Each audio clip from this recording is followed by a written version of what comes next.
Well, welcome back to Inside Personal Growth. And Linda, the listeners know me, they just don't know you.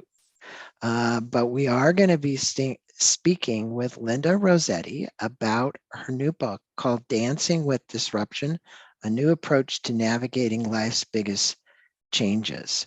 And the reality is, all of us have dealt with changes in our life at some point, and we get an opportunity. Um, how are you doing from Boston, Massachusetts this afternoon? I'm doing great, Greg, and thank you so much for inviting me to come talk with you. I'm really excited about it. Well, I can see from your background that you have a lot of fun. Look at all those pictures and flowers. That's what keeps you there, and little hearts and pictures of all the people that are important in your life. So that's a good sign right there, is that that's telling me who you are. But I'm going to let the listeners know a tad bit about you.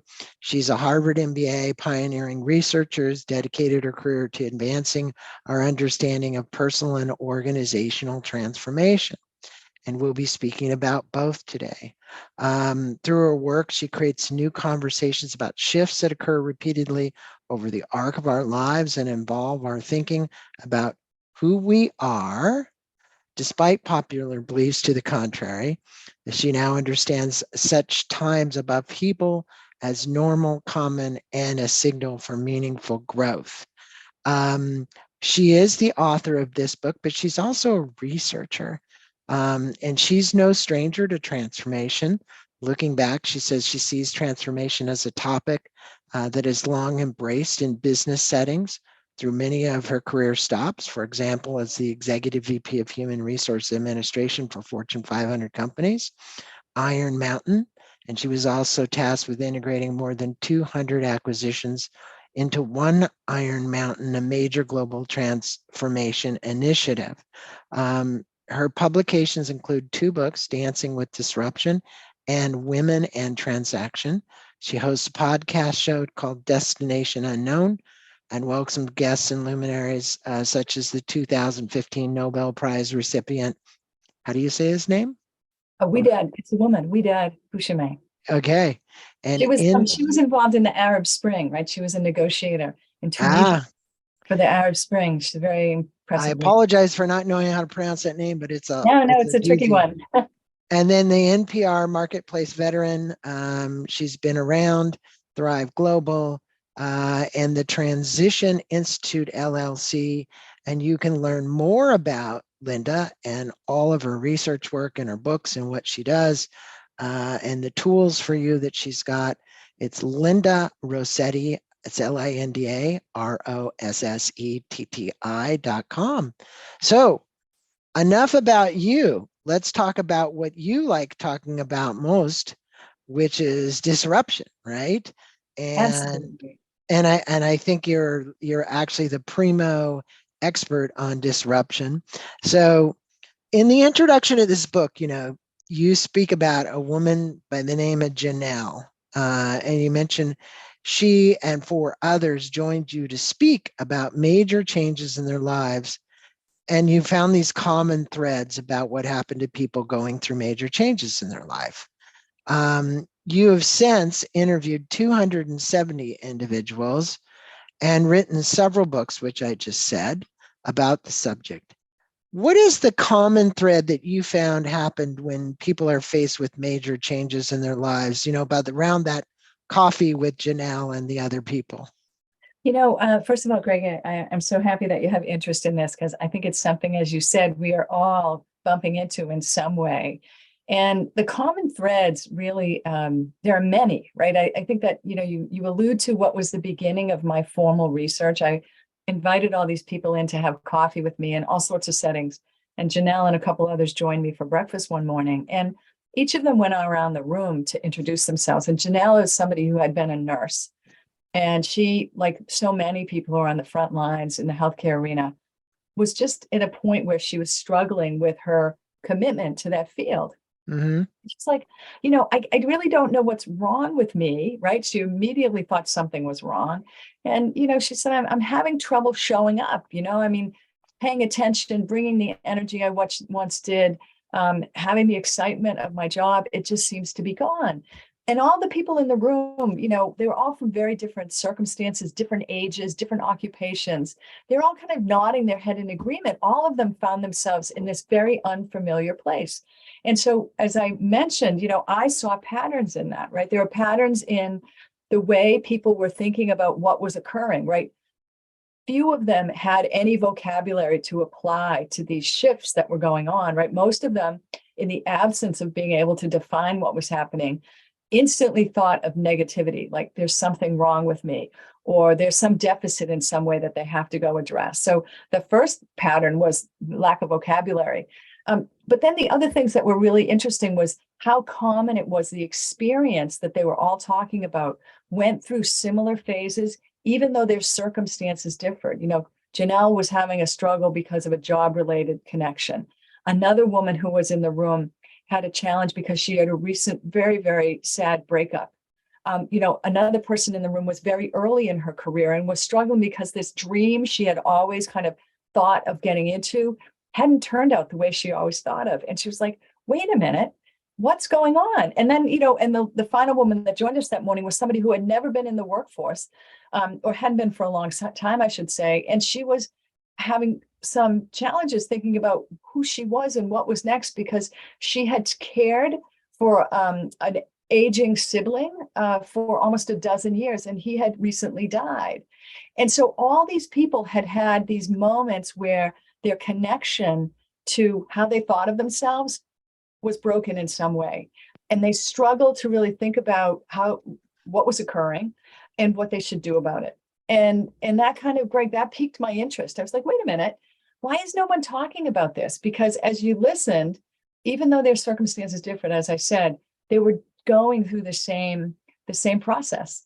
And I found that to be fascinating. I know that's the quirky person in me, but not so. I mean, as a researcher, which you say you are, it's not quirky. You look at the kinds of circumstances and the common threads that kind of lead, or at times of major change that people go through, and they greet what you called it in the book, this uncertain feeling, which is more empowering than where they were. Right? How do they face this, or how do you help individuals learn more to face this with more confidence?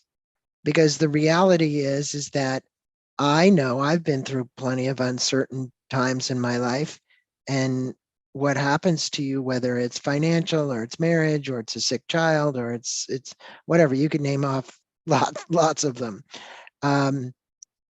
I think our default system is to resist. We kind of like push it out. We want to push it away because we don't want to deal with it. It's like we'll go underneath the rug, and disappear. And so frequently people they hide out, they end up drinking, they end up doing all kinds of extramarital affairs, whatever it might be, to hide some pain that happened as a result of the change. What can you do to help people understand that that's what they're doing, and to help them make the transition? Well, there are two things, right? One is, I believe information is power, right? So in trying to get people to be aware that they're stalling, retreating, or disengaging, right, as you've just described, it is really to give them a new context so they can place their experience in this new set of information. And I find that instantly deflates the level of anxiety way down, right? So the first part of the book that you referenced at the top of the hour is all about giving people new context, right? I share new vocabulary, right? We talk about what's happening. We also talk about how that relates to growth in adult lives. So I give people some new vocabulary, talk a little bit about the science and the technology around what happens when adults go through major shifts, so that people have this entire new understanding. And then the second part of the book really is all about the techniques that emerged from my research that I tested, right? You had mentioned I had 270 people participate in the core part of the research, but 80 of those joined me in some extensive testing of techniques that can be available to help people navigate these periods of instability in their lives. And so, the two buckets that I offer as people say, well, what am I supposed to do? The first is really, in a very accessible way through stories, giving people a new context on how to think about these periods of instability. And the second is to offer them some techniques that they can deploy immediately to help them navigate what can be emotionally very challenging times. Did you find that during these times that, we talk about these neural pathways in our brain that are wired in a certain way, and obviously your research had to stumble across this is a challenge, because we basically have used the default mechanism associated with that, and it is around being able to rewire and relook at something. If you would, speak with the listeners about how they can respond to disruption, the differences between the two responses, which are change or transition, right? So one thing is change, the other is transition, and why we habitually reach for change over transition. One is like addressing, I find something, there's this old cliche, you've heard it, you can grow through something or you can go through something, right? And a lot of people just like to go through something. They don't like to grow in the process. Transition is growing through it, not going through it. Most definitely. And Yeah. you're right on to one of the most interesting things I found, kind of like blow your socks off kind of learning at the beginning part of my research. And that is, we are conditioned to use two very important terms interchangeably in our lives. And those words are change and transition. But when we find ourselves at a moment of disruption, right? And the disruption that I care about involves those times when our thinking about who we are gets broken or disconnected in some way, right? So with those moments, change and transition mean very different things. Changes are typically alterations or variations on a static or intact self-concept, right? So I might, unexpectedly lose my job at Bank of America, but be okay in the group. Like say I was in finance, I'm okay in that. I may seek to go replace that job. Maybe I'm going to go look for a job in finance at Google, right? I would be making an alteration or variation on what is effectively a stable self-concept, right? Very important. When we opt for transition at a time of disruption, we are actually welcoming instability for a time and really exploring a shift in our self-concept.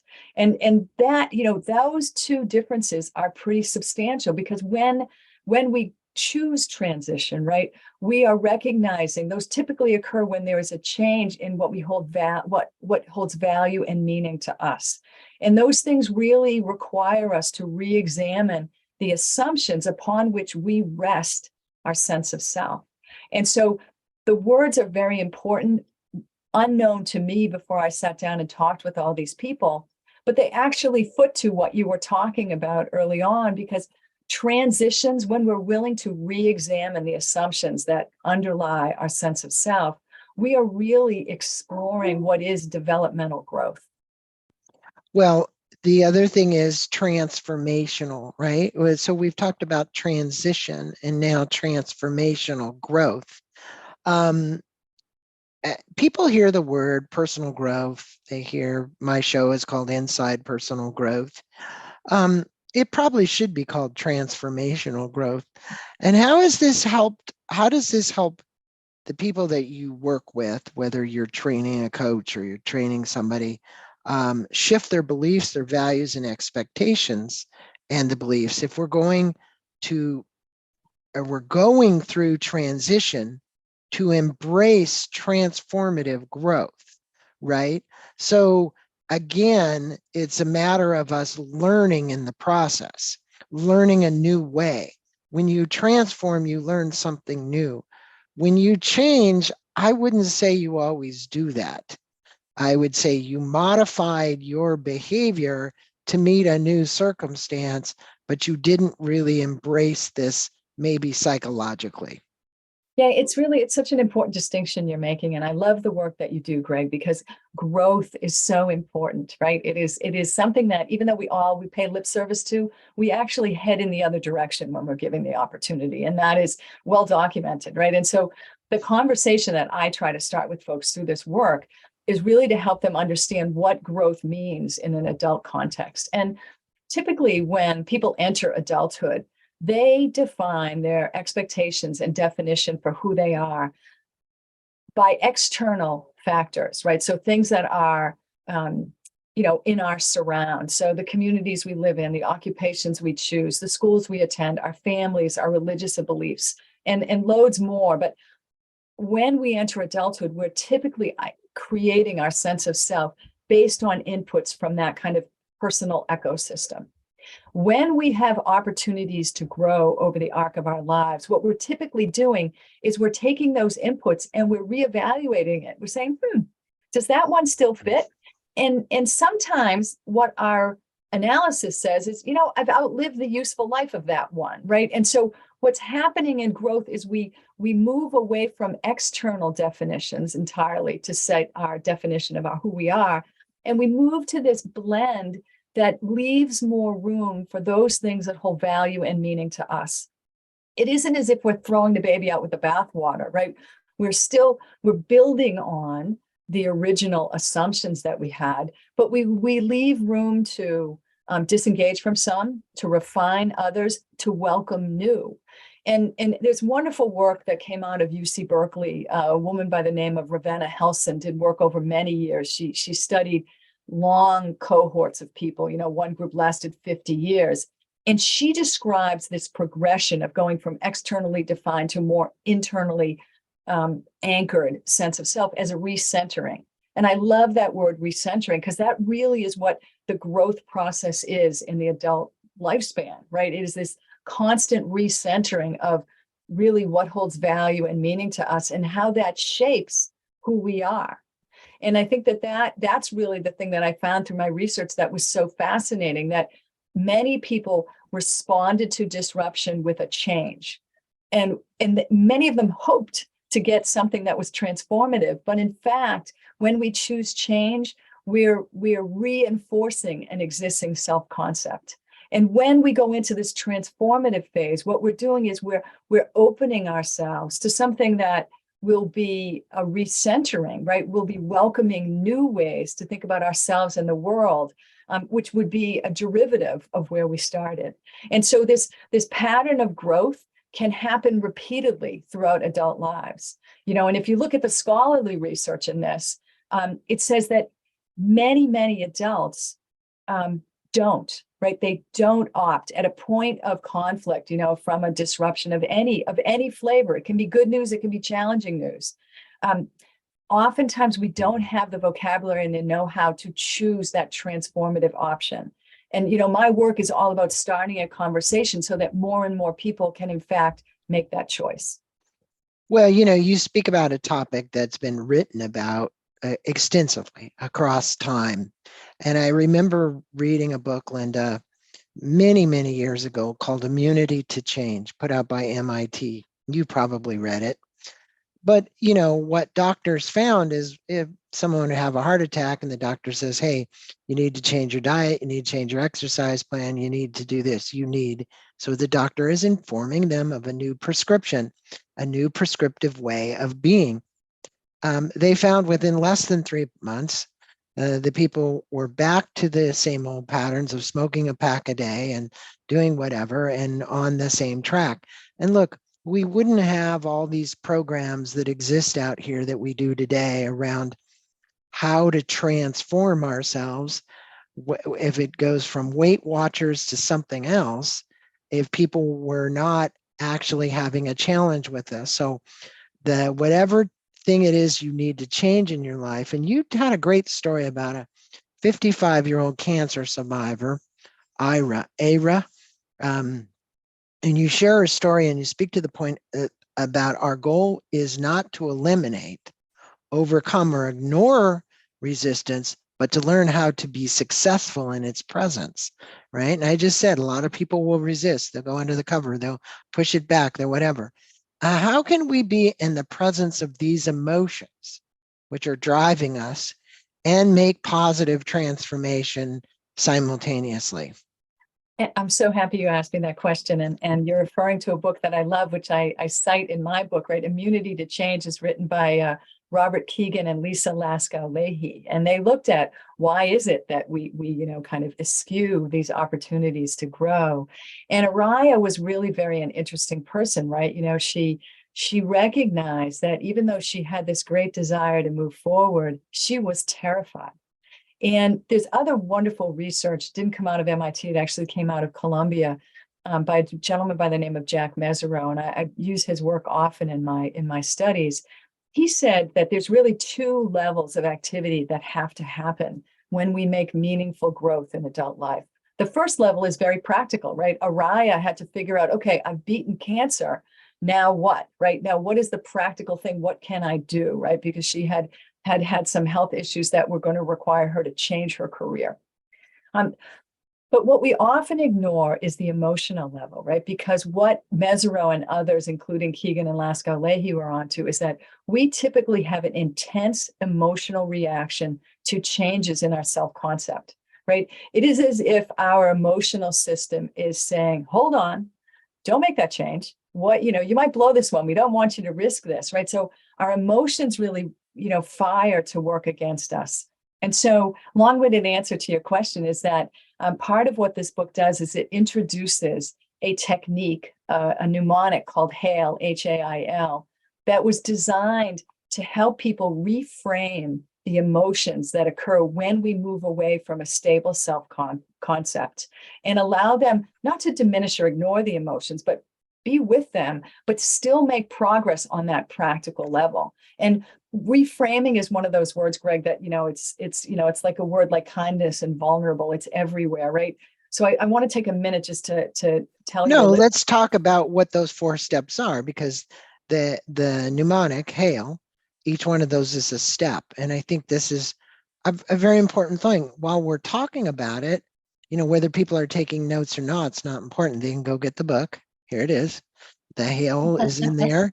Also, there's exercises as well that the people can do. But speak with us about the mnemonic, because it is important, and it is a 4-step process that can be utilized. Yes, and so the first, the mnemonic all operates on this notion of reframing, right? It's as if, Greg, you and I went outside of your office and I said, okay, draw that skyscraper. And we were standing on the sidewalk and you sketched it. And then I said, okay, well, now we're going to take a ride in the elevator from the building across the street, go up on its roof. And I said, okay, now draw me that same skyscraper. And the view of that familiar skyscraper would be radically different. And that's what HAIL helps us do, right? It helps us first name the emotions, right? We say, okay, let's just honor the emotions as being present, right? We give them an opportunity to occupy space and time, right? So Araya, who's saying, I'm frozen, I don't know what to do, right? And we say, okay, we asked her to help us understand what emotions were present. And fear for her expressed itself in anxiety. It expressed itself in sleeplessness. It expressed itself in sadness too for her, because it was something that for her was a very debilitating experience that referred to a lot of other times in her life, right? So this notion of honoring, simply naming the emotions, is really the first step of the mnemonic. And then each of the subsequent steps, Greg, walks somebody through this ability to be able to take that skyscraper that we're looking dead on to and come at it from a different level. So instead of the emotions having power over us, all of a sudden we can be with those emotions and not be as affected, right? I oftentimes describe it to people like, for me, sadness is a common emotion, right? And when it's active, I feel like I'm hanging onto the end of a rope and it can like flail me around in any direction. But when I can reframe it, I can drop that rope on the ground right next to me and it's still there. It's not like it's gone, but I'm not whipped around willy-nilly by whatever its presence wants me to do. And that's what this mnemonic is trying to do. So HAIL represents 4 different sets of questions to ask ourselves to help us really diffuse the power of an emotion over us. Yeah. And for those of you, when you get the book, you'll see it in there. It's again, you're going to be able to reframe, like you just said, sadness, instead of whipping you around, is the rope that's sitting down next to you. Not that the emotion is gone, but it's now been tamed. How's Yeah. that? Maybe tamed is a better word. And uh, I appreciate the perspective you take in the book about resetting our expectations. And you state that resetting expectations increases our awareness of the expectations we carry and the sources upon which we draw to set those expectations. And from an Eastern philosophy, Buddhist philosophy, it's non-attachment to expectations. And it can be a trap for people. Let's face it, it's one of those that sets you up for disappointment. You figure something's going to go some way and you have an expectation for it happening this particular way, and it doesn't go that way, it goes a different way, or it never happens at all based upon whatever happened in life. Speak with the listeners about how to successfully reset an expectation after it didn't actually resolve itself the way that they thought it was going to resolve itself, Yeah. or manifest itself. Let's put it that way. Maybe that's better. Yeah, so resetting expectations and, reframing emotions, those are two of the four steps in the book that I outline for someone who actually does want to go through a transformative process, right? They have to reframe emotions, they have to reset expectations, they have to reimagine their identity, reconstitute the communities that support them, right? So those four steps are part of it. And this notion of resetting expectations is kind of multi-part, right? The first is we need to kind of bring our awareness to the expectations we carry. And that in and of itself is not like a nanosecond, okay, let's just sit down and write them out, right? Because very often we're not entirely sure, right? There was one woman who participated in my research and she said, I've always walked around with this notion of, I want to be a general manager by the time I'm 40. And that held great meaning to her. Right. Mm. And so she in her late 30s lost a job, an unexpected layoff, and that brought her into the world of my research. But ultimately, when she really stepped back and thought of the expectations, they went far beyond I want to be a GM by I'm 40, right? They had an awful lot to do with her financial expectations, with her expectations about being settled in terms of a family and having some real estate ownership, right? It had many, many, many layers. So the first step always is really, and there's some techniques in the book to do this, is to really try to shed the light on the expectations that we carry for ourselves. And there's some, like I said, they're top of mind. We've held them for a long time, but it's good to drain the swamp a little bit, like bring the water level down a little bit, so we have a wider picture of what those expectations are that we're carrying. And then we step to the plate and say, does that hold water anymore, right? Because this woman, who said, I want to be a GM by the time I'm 40, she's like, I'm not sure that matters anymore, right? So that in and of itself, it's not binary. It's like, oh, I have an expectation, I don't. There's an enormous process that I share with everyone in the book about what it means to actually let go of an expectation and then reimagine and reset a new one, right? Because as much as we're letting go of one, we need to then kind of cultivate our new expectation. And there's a gentleman whose name is Pascal, whose story I tell in the book.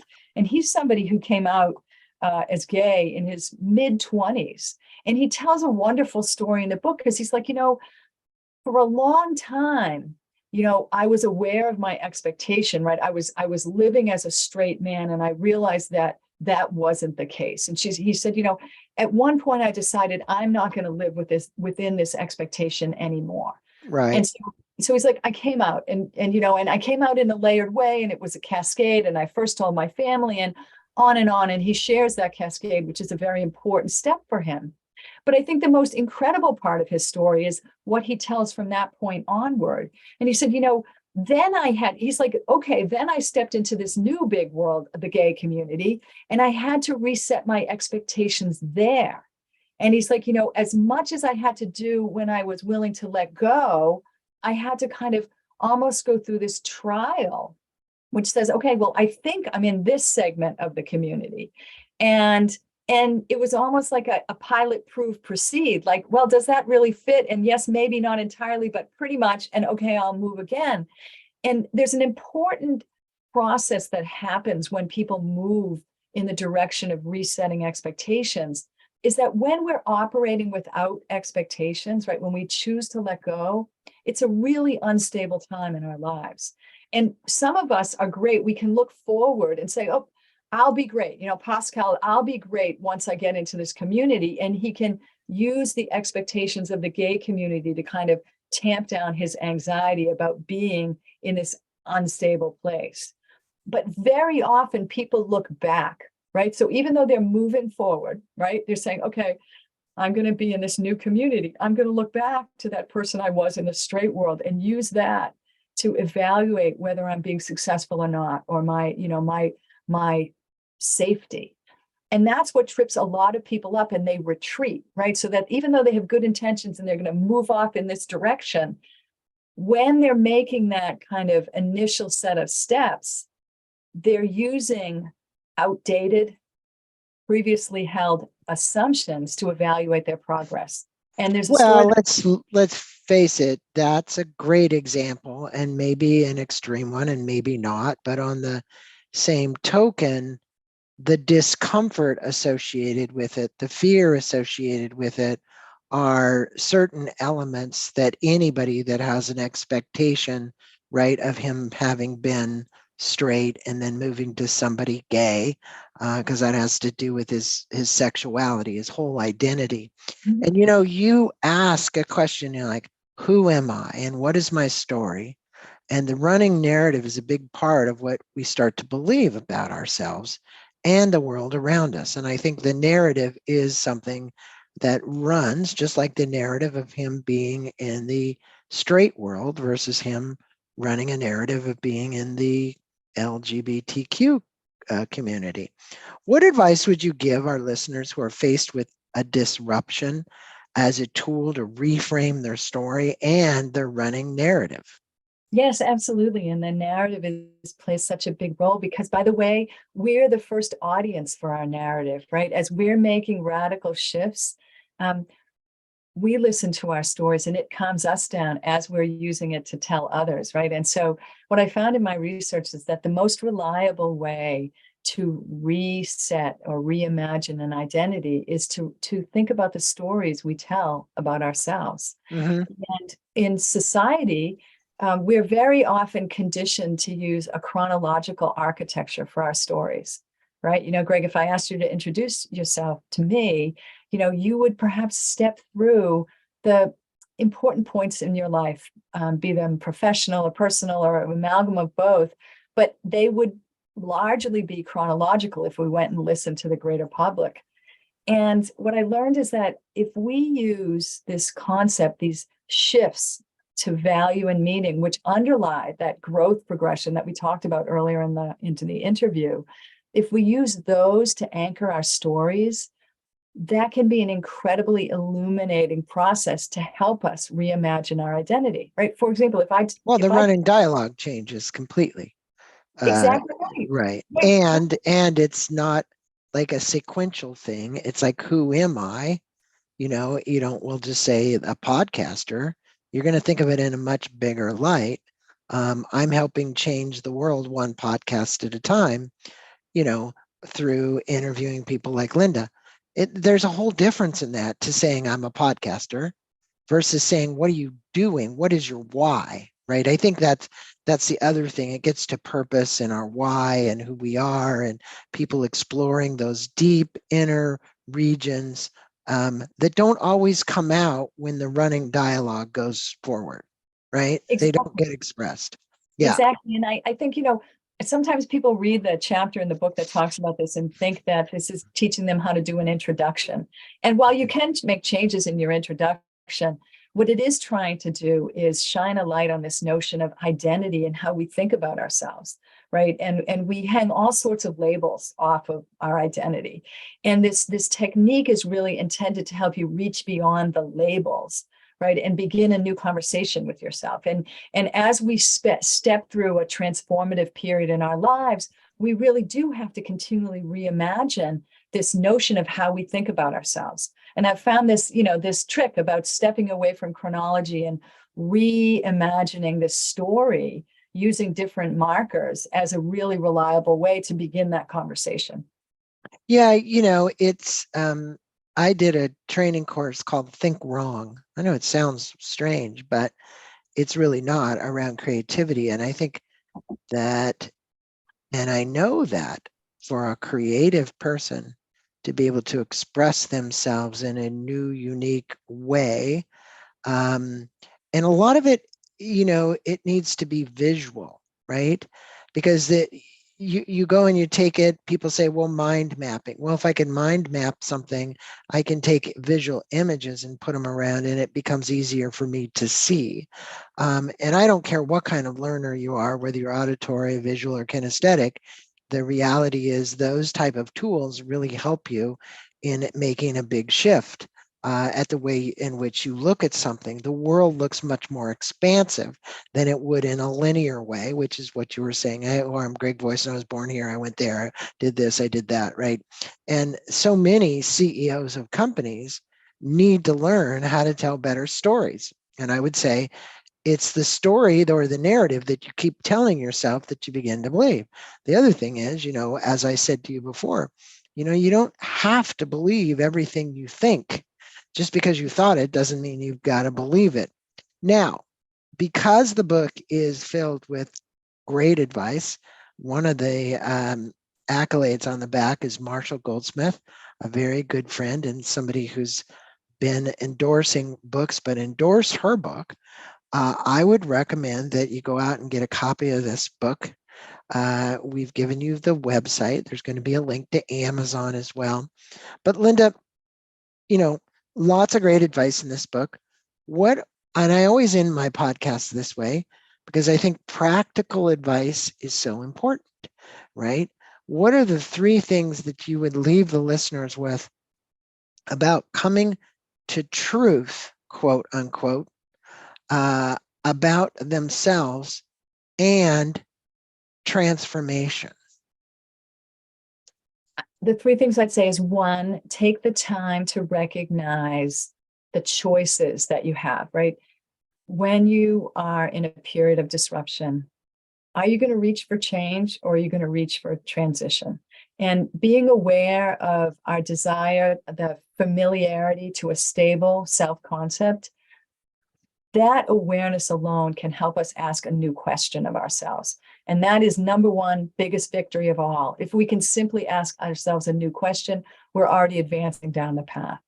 Number 2 is recognize, right? Bring our awareness to the characteristics of what happens during this period, right? We talked about emotions, right? Sometimes we're just like, oh, I'm so anxious, right? Recognize that emotions are simply that, emotions, right? And if we bring our awareness to that, we recognize they're not traits, they're impermanent. And they actually, if we can reframe them, they can become oracles, not obstacles for our progress. And ultimately, the last thing I would say is to keep in our hearts that transformative periods in our lives, while not easy, 99 times out of 10, say out of 100, that these are expansive, incredibly productive times that can bring us great joy and peace. And it isn't necessarily the easiest path, but it is one that is orders of magnitude more valuable in altering the trajectory of our lives. And that is proven out not only in my research, but in hundreds of other scholars who have studied this. And so I would encourage people to continue to get information so that they can embark on that kind of a course, because it will be meaningful and productive for them. Well, look at the website, and you've got tools for people. And one of them is the podcast, The Big Shift, Our Identity, The Courage to Rethink Our Labels, and opportunity for more. And this is at Destination Unknown with Linda.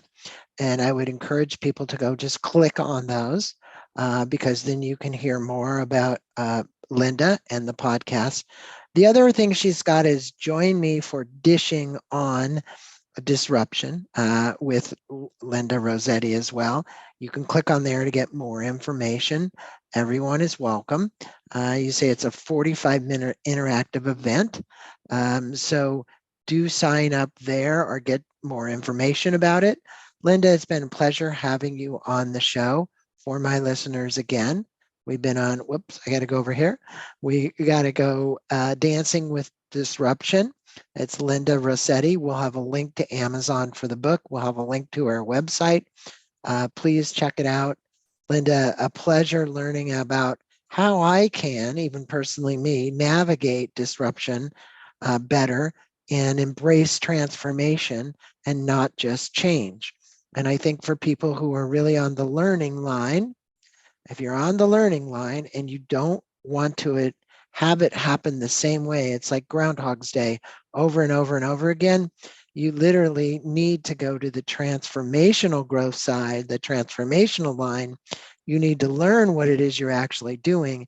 And what she's doing is giving you a much better way to approach disruption and to not be in the proverbial cycle of a Groundhog's Day. Any last words, Linda? Greg, thank you so much for having me and allowing me to chat with you about this. I appreciate you so much. Namaste. Thanks for being on. Thank you.